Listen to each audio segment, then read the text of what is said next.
to my girl Nombuso for facilitating these conversations. I'm really just a mouthpiece for her creativity. Like, can't even take credit for that. And, I think it goes back to what Naz is saying, like, how sometimes you don't want to take credit for, we don't know how to take credit for the work that we do and the way that we lead, but I'm going to give credit to another woman. How about that? Is that fair?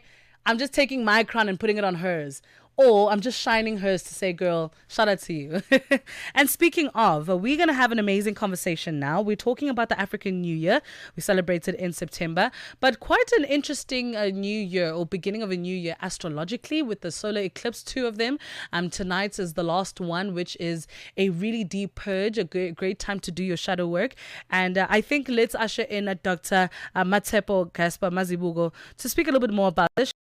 Access Consulting, and we need to find out a little bit more about this as she's a spiritual consultant, speaker, and author, and she speaks about works on the intersection of womb wellness, energy alignment, and soul-led wealth strategy. Dr. Gaspa, honey, thank you so much for joining us this morning. Always a pleasure to speak to you. So it is the new year, but girl, let's be honest, this has been a chaotic September.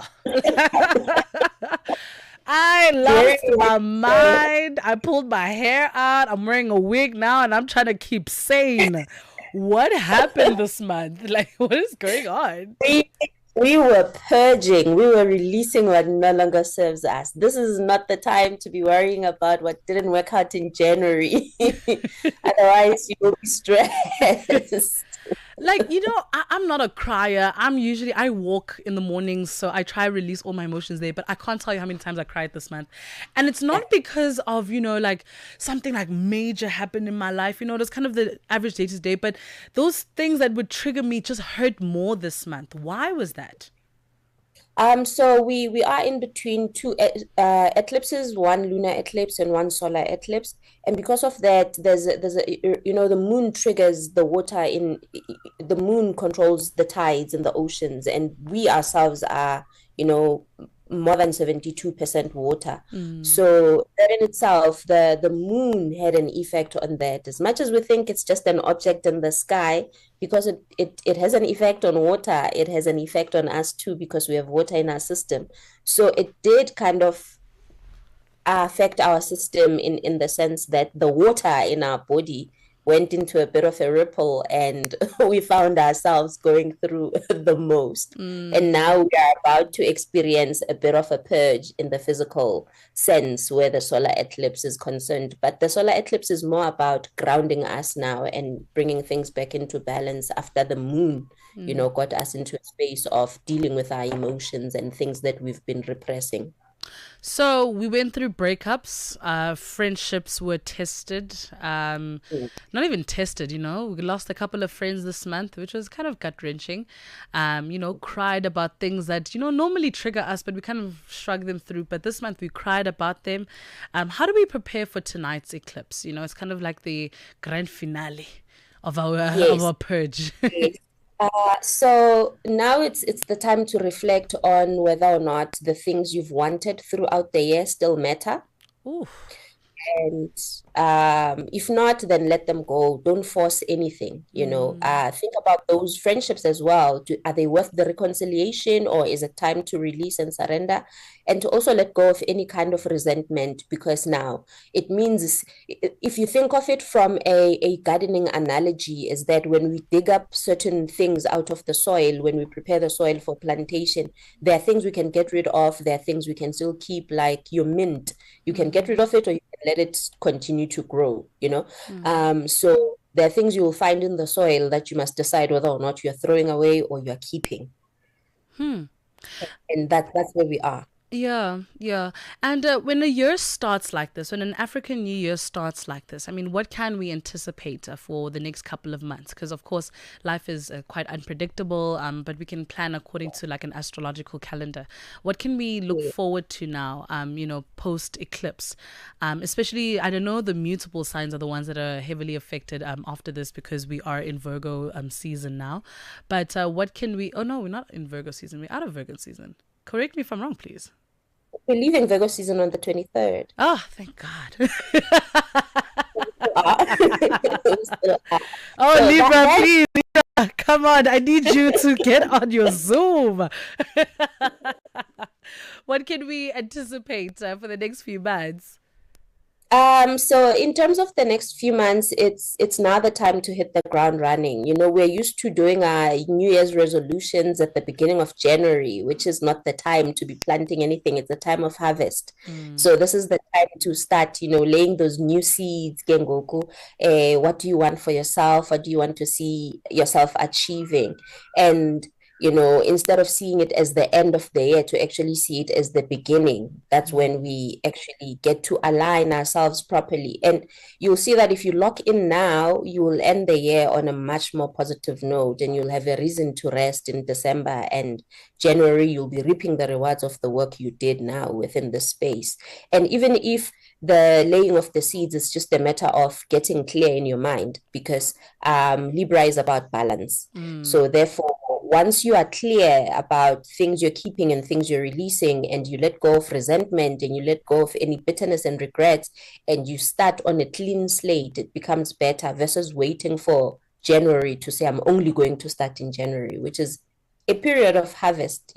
Planting in January requires more effort. That's why some resolutions don't even make it to March. I think let's take a quick break. I've got a couple more questions to ask you, but we just need to take a short break, Dr. Gaspa. It is 8:50 Central African time. Let's take a short break.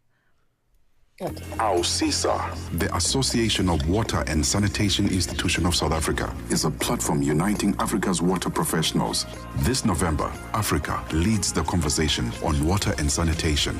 Join global and African leaders at the AUSISA Africa and Global South Dialogue 2025 from the 9th till the 12th of November at the Emperor's Palace, Johannesburg. From policy innovation, this is where action meets collaboration for a water-secure future. Register today at ausisa-watersan-dialogue.org or follow at AUSISA on social media.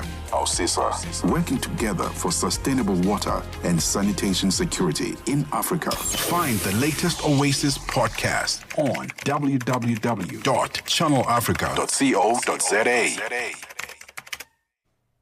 Welcome back to it. It is at 8:52 Central African time. We still have Dr. Gaspa Mazibuko to talk to us a little bit about this African New Year. You know, when you said we need to figure out what we're keeping, what we're letting go of, in my mind, and I don't know if this is like a spiritual thing that your spiritual consultants do, but you kind of paint a very nice picture. So in my mind, there was like a table with two sides, you know, what to keep and then what to remove. And I just pictured that it would be such a nice thing to do with families as well, you know, to say what habits are we keeping, what are we removing, and you know, and kind of building a way to kind of establishing more parameters for empathy to be shared. You know, what should, you know, because we're also experiencing the human experience right now. You know, there's probably a lot of us that went through a lot of loss, grief. We're letting go. Maybe that job is gone. You know, how do we set our intentions for the coming African New Year? So, number one, forgiveness of self is the foundation of all. Before you can even forgive your sister, your brother, your friend, your cousin, one, it starts with the forgiveness of self so that you don't start things on a heavy heart. And secondly, it goes into now the forgiving of others, whether it's that friendship that ended, whether it's that relationship that ended, the forgiveness of the other person.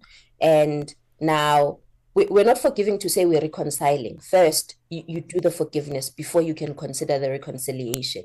From there, after you've done the forgiving, that's when you make the decisions now. Do I want to keep this? Do I want to let go of that? Is it worth reconciling? Is it worth keeping? Do you still want to continue the 9 to 5 life, or do I want to start afresh? And then that's when you start. You sit down with your book. You start journaling the things that matter to you. In 2025, you know, even acknowledging the things that went well in this 2025, because I don't think it was all doom and gloom forever. You know, there are a few highlights here and there of things that went well. Appreciating those things is very important so that you don't feel like your life is a complete disaster. And now from there, it is important now to start thinking about what are the things I want to experience and achieve in 2026. or in fact now that the new year has begun, then you write those things down. I believe writing things down and removing them from your mind kind of helps you have a sense of sanity, but also it gives you an insight into what's going on in your mind versus trying to deal with everything while it's inside your head. So writing things down, having your list of things that you want to achieve and selecting them one by one, that for the next 3 months, this is what I want to focus on, whether it's, your physical health, whether it's starting a new career, or it's, working on your spiritual development, whatever it may be. Don't try and do too many things at once. Focus on one thing at a time, and that way you can be able to tick things off the boxes. Because I think one other thing that disturbs us is wanting to do too many things. If you can focus on nature right now, trees are only focusing on sprouting new leaves. Those that have finished with the leaves sprout new flowers. They're not doing all two at the same time and sprouting fruits all at once. They focus on one thing at a time in order to be able to achieve the best results. But we want to do everything all at once. And I think it's just the pressures of society that at a certain age, you must have 1, 2, 3 and have a car and have a house and it's impossible to achieve everything all at once. You need to show up on one thing at a time in order for you to maintain your sanity. So having things written down, you can always go in and say, okay, I've completed that. Now it's time to focus on this. And also having a way to audit what you've achieved in a week or in a month is very important. That way you can be able to keep yourself accountable.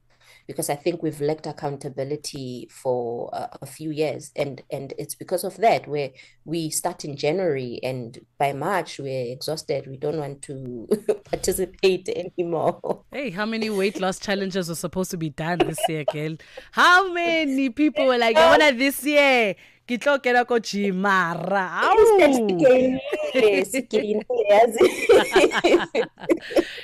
Dr. Mazibuko, thank you so much for joining us today. It was an absolute pleasure having you, and a beautiful way to start an African New Year, and I'm looking forward to it.